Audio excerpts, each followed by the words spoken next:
जय हिंद दोस्तों, आप सभी का स्वागत है एक बार फिर से आपके अपने YouTube चैनल यूनिक ज्ञान में।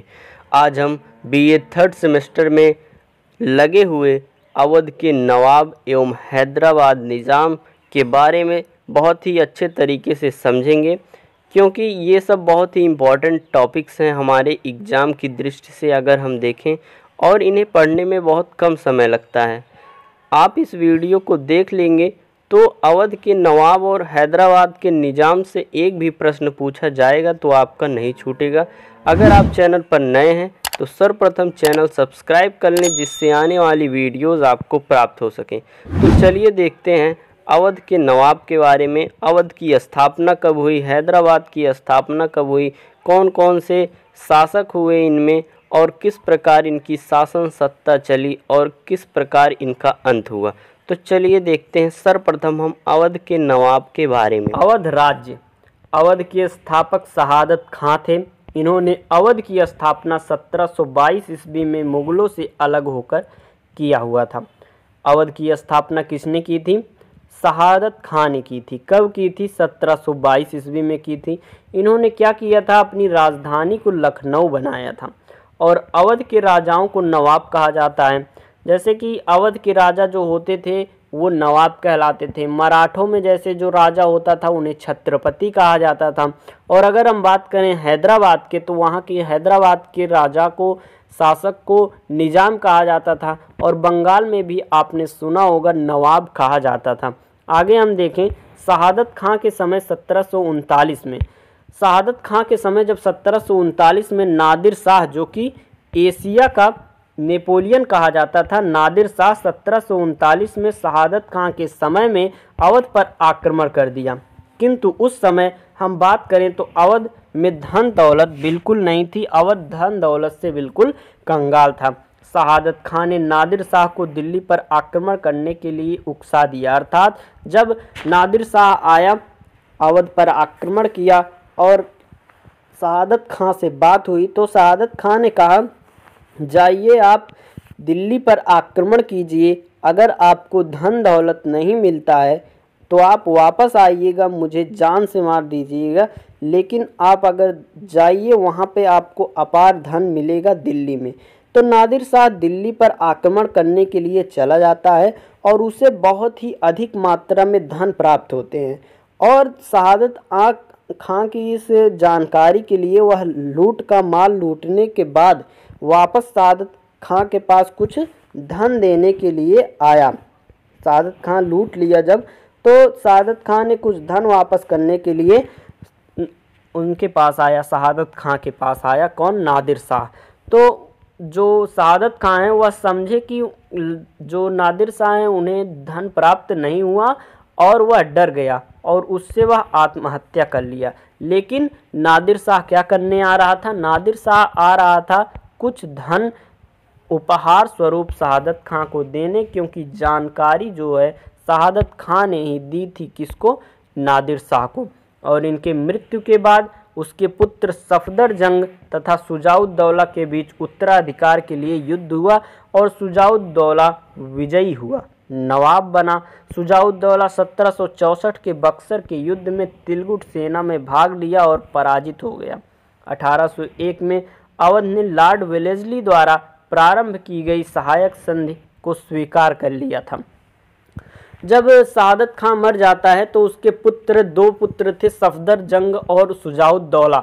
उन दोनों के बीच में लड़ाई होती है उत्तराधिकार के लिए, जिसमें शुजाउद्दौला जीत जाता है और वहां का नवाब बनता है। शुजाउद्दौला जो अवध का नवाब बनता है 1764 के बक्सर के युद्ध में तिलगुट सेना में भाग लेता है। तिलगुट सेना में कौन कौन था? अवध के नवाब थे और मराठा थे।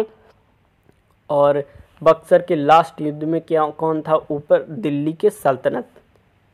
ये तीन लोग थे तिलगुट सेना में।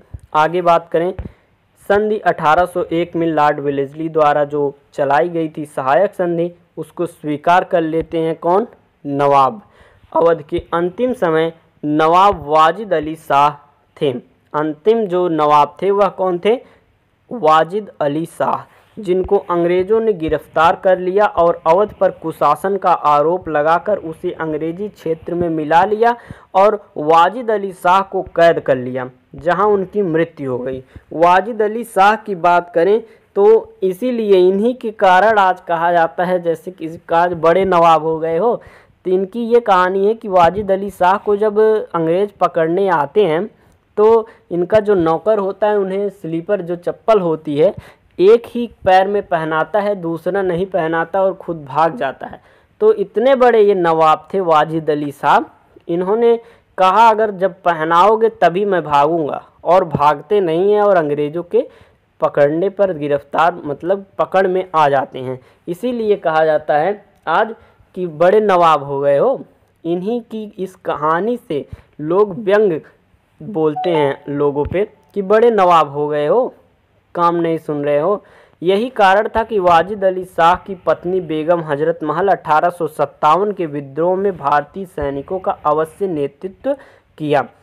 उनकी मृत्यु कैसे हुई थी? वाजिद अली शाह जो कि अवध के अंतिम नवाब थे, उन्होंने अंग्रेज़ थे उन्हें गिरफ्तार कर लेते हैं और अवध पर कुशासन का आरोप लेकर हड़प लेते हैं उनकी जो संपत्ति होती है और उनको गिरफ्तार करके जेल में बंद कर देते हैं, जहां पर उनकी मृत्यु हो जाती है। इसी का बदला लेने के लिए उनकी पत्नी जो रहती हैं बेगम हजरत महल, वो 1857 के विद्रोह में भारतीय सैनिकों का अवध से नेतृत्व करती हैं और विद्रोह समाप्त होने के बाद बेगम हजरत महल नेपाल चली गई, जिनकी वहां पर मृत्यु हो गई। ये थी आपको अवध के बारे में पूरी जानकारी। अब हम आगे बात करेंगे हैदराबाद। हैदराबाद के कौन, आपको हमने बताया हैदराबाद के राजा को क्या कहा जाता है? निजाम। हैदराबाद स्वतंत्र शासन की स्थापना, स्वतंत्र हैदराबाद की स्थापना 1724 ईस्वी में निजाम उल मुल्क ने मुगल बादशाह मोहम्मद शाह के समय में किया था। अवध की स्थापना कब हुई थी? 1722 में, और इसकी स्थापना कब हुई? 1724 में। किसकी? हैदराबाद की। अवध की स्थापना किसने की थी? शहादत खान ने की थी और हैदराबाद की स्थापना निजाम उल मुल्क ने की थी। उन्होंने भी मुगल बादशाह मोहम्मद शाह उनके समय में की हुई थी, मुगल से अलग कर होके किया हुआ था और इन्होंने भी मुगल से अलग होकर हैदराबाद की स्थापना की थी। यहाँ के राजा को निजाम कहा जाता है, जो कि हमने आपको पहले ही बताया।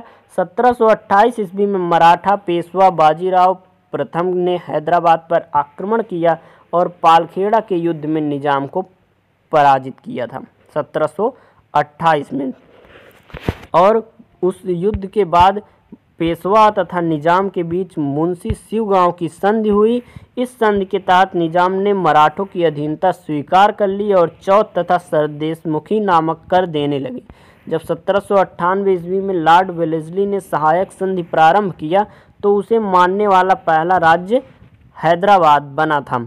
जो वेलेस्ली द्वारा सहायक संधि प्रारंभ हुई थी उसके सबसे पहले मानने वाले कौन थे? हैदराबाद ने उनको स्वीकार किया था। आगे देखें तो स्वतंत्रता के बाद हैदराबाद तेलंगाना वाला क्षेत्र पाकिस्तान में मिलने की इच्छा जताई, किंतु सरदार पटेल ने ऑपरेशन पोलो नामक पुलिस कार्यवाही से हैदराबाद को भारत में मिला लिया। ये थे अवध और हैदराबाद के सबसे इम्पोर्टेंट टॉपिक्स, सबसे महत्वपूर्ण बिंदु जो कि आपके पेपर में पूछे जा सकते थे, हमने आपको बताया। वीडियो अच्छी लगी हो तो दोस्तों के पास शेयर करें और चैनल सब्सक्राइब करें, जिससे आने वाली वीडियोस आपको प्राप्त हो सकें। धन्यवाद, मिलते हैं अगले वीडियो में।